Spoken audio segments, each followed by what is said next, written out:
Da tribuna, o senador Rogério Marinho questionou a falta de reação a violações de direitos de cidadãos.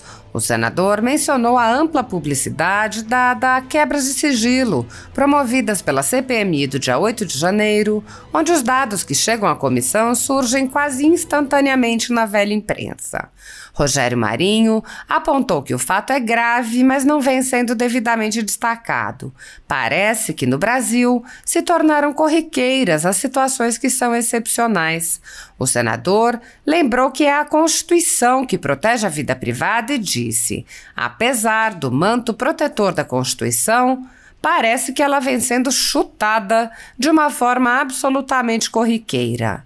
O senador explicou o caso dos dados de movimentações bancárias do ex-presidente Jair Bolsonaro, cuja quebra sequer foi aprovada pela CPMI, mas que foram enviados juntamente com a quebra de sigilos de seu ajudante de ordens, Coronel Mauro Cid. Marinho disse: houve a quebra do sigilo de Mauro Cid e, nessa quebra do sigilo, o COAF manda para a CPMI dados que não estão contidos no prazo estipulado, que seria até janeiro do ano de 2023, mas manda da conta do presidente Bolsonaro, que não teve o seu sigilo quebrado. Mas o mais grave é que no dia em que chegam esses dados, que deveriam estar numa sala-cofre e que não deveriam sequer estar dentro da CPMI, porque não foram objeto de deliberação daquele colegiado, porque não têm conexão com os fatos que lá estão sendo investigados, eles passam a ser de domínio público e estão sendo colocados na imprensa através de pílulas para constranger, para descaracterizar aqueles que, porventura, tiveram alguma relação com o ex-presidente, principalmente em função da campanha que foi feita não pelo presidente, mas por aqueles que o apoiavam, para pagamento das questões ligadas às multas que lhe foram impostas pelo Estado de São Paulo. O senador ironizou as matérias da velha imprensa, vasculhando doações feitas por cidadãos que vão gerar investigações contra essas pessoas. Ele disse: meus senhores, se está faltando o que fazer, vamos lhes dar uma lavagem de roupa. Eu fui um que doei para o presidente Bolsonaro. O recurso é meu. Eu fiz de forma espontânea, por entender que era necessário um gesto de solidariedade com alguém que está sendo claramente e sistematicamente perseguido. Eu e quase 800 mil brasileiros tivemos esse gesto. Então, quebra-se o sigilo, sem que houvesse por parte daquele colegiado esse pedido. O prazo que foi deliberado foi estendido para o mês de julho para abarcar esse período dessa campanha. E nós estamos assistindo de forma segmentada há quase 10 dias saírem notícias de que alguém doou 5 mil, alguém doou 2 mil, alguém doou 3 mil, alguém doou 1 centavo. E essas pessoas estão sendo expostas como se a Constituição de nada valesse. O senador alertou: eu acho que o clima que se instalou no Brasil é muito preocupante e não arrefece. A gente não vê, por parte daqueles que estão promovendo essa vendetta, nenhum gesto no sentido de distender. Pelo contrário, alguém me falou há algum tempo que era necessário um gesto por parte da direita. Gesto de quem perdeu? Gesto é feito por quem venceu. Gesto é feito por quem está no poder e que deveria estar preocupado em governar o país e não ficar olhando pelo retrovisor. Eu vi há pouco, neste colegiado, um discurso de um dos seus membros afirmando que o ex-presidente Bolsonaro fez um discurso de ódio durante 3 anos. Ora, e quem falou em extirpar a oposição, em extirpar aqueles que pensam diferente? Eu acho que mais do que nunca é necessário pacificar o país, fazer gestos nesse sentido, permitir que este parlamento, por exemplo, possa exercitar a sua prerrogativa de ter o seu lugar. Que quem faz a parte do governo, que seja o governo, que quem faz oposição possa ser oposição e que o princípio sagrado da inviolabilidade dos mandatos seja de fato colocado como a espinha dorsal do parlamento brasileiro e da democracia, da liberdade de imprensa, da liberdade de crítica, da liberdade de opinião. Nós estamos sentindo mais do que nunca que o Brasil, ou boa parte daqueles que fazem a opinião pública neste país, perdeu a capacidade de indignação e acha que é justificado qualquer ato ou ação cometida contra aqueles que pensam diferentemente do establishment, do espectro ideológico que hoje comanda o país.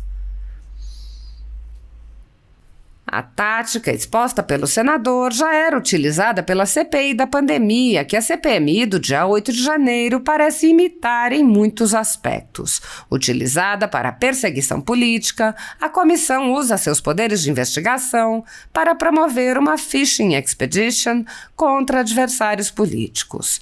Enquanto se recusou a investigar indícios de corrupção com os recursos enviados pelo governo federal para estados e municípios, a CPI da pandemia, que ficou conhecida como CPI do Circo, não poupou esforços em humilhar pessoas e empresas que manifestaram apoio ao ex-presidente Jair Bolsonaro, além de quebrar sigilos sem qualquer fundamentação, vazar dados sigilosos para a imprensa e ameaçar pessoas de prisão. O procedimento é o mesmo observado em inquéritos conduzidos em cortes superiores.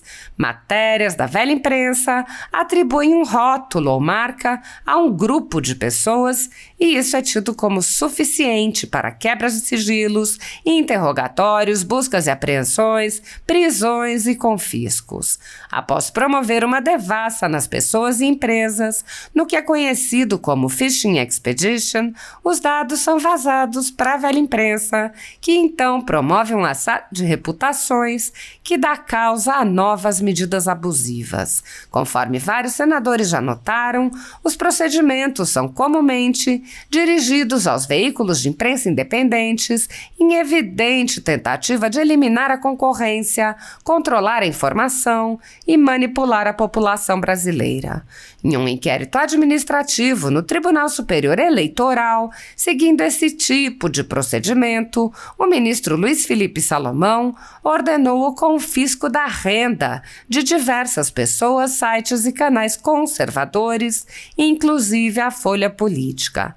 A decisão recebeu elogios dos ministros Luiz Roberto Barroso, Alexandre de Moraes e Edson Fachin.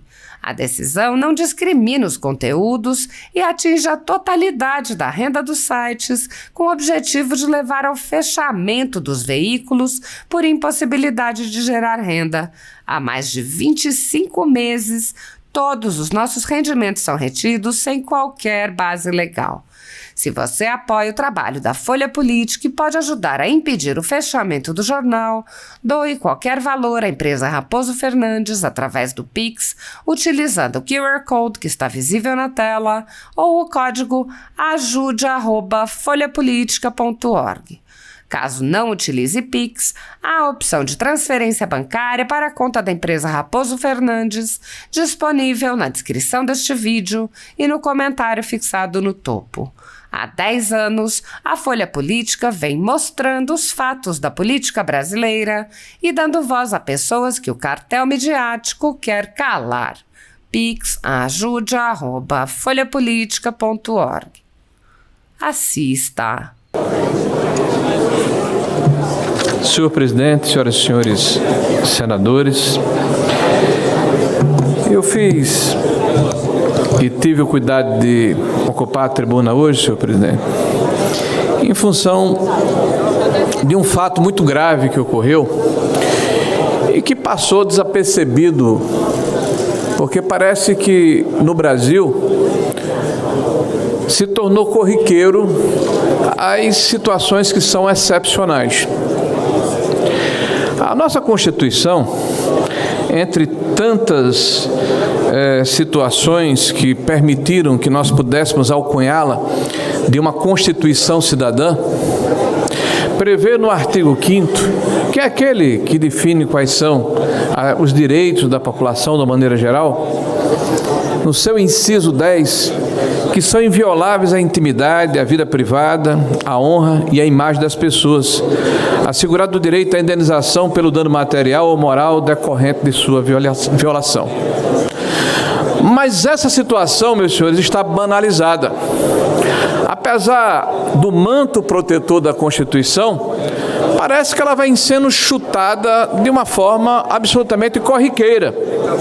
Imaginem os senhores que nós estamos com uma CPMI instalada que trata dos atos do dia 8 de janeiro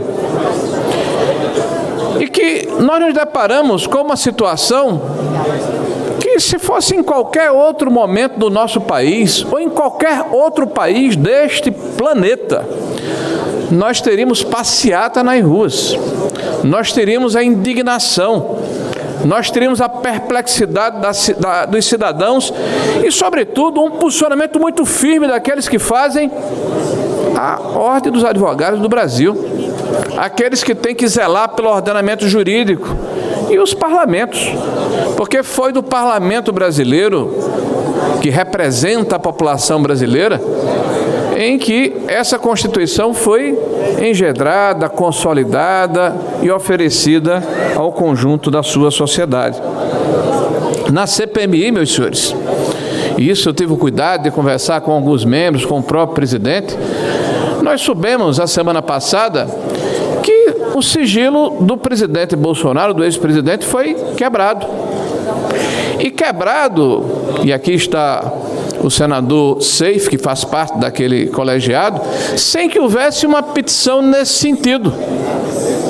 Houve a quebra do sigilo de o Mauro Cid, e nessa quebra do sigilo, o COAF manda para a CPMI dados que não estão contidos no prazo estipulado, que seria até janeiro do ano de 2023, mas manda dar conta do presidente Bolsonaro, que não teve o seu sigilo quebrado. Mas o mais grave é que no dia que chega, esses dados que deveriam estar numa sala cofre e que não deveriam sequer estar dentro da CPMI, porque não foram objeto de deliberação daquele colegiado, porque não tem conexão com os fatos que lá estão sendo investigados, esses dados passam a ser de domínio público e estão sendo colocados na imprensa de uma forma, através de pílulas, para constranger, para descaracterizar aqueles que porventura tiveram alguma relação com o ex-presidente e principalmente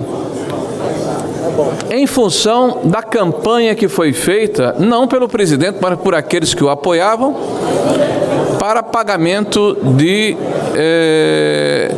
das questões ligadas às multas que lhes forem impostas pelo Estado de São Paulo. Houve, por parte de boa parte daqueles que são adversários do presidente Bolsonaro, uma sensação, eu diria até, de perplexidade quando se depararam com o fato de quase 800 mil pessoas fizeram a sua doação. E há uma reportagem do jornal Estado de São Paulo dizendo que o COAF faz uma amostragem. Vejam, senhores senadores, senador Estivo, senador Rodrigo, senador Flávio Arnes, uma amostragem com 16 doadores de 1 centavo a R$2. 16 pessoas. E isso é colocado no relatório como indício. Eu vou ler aqui para também não ser acusado de estar dizendo uma coisa de forma leviana.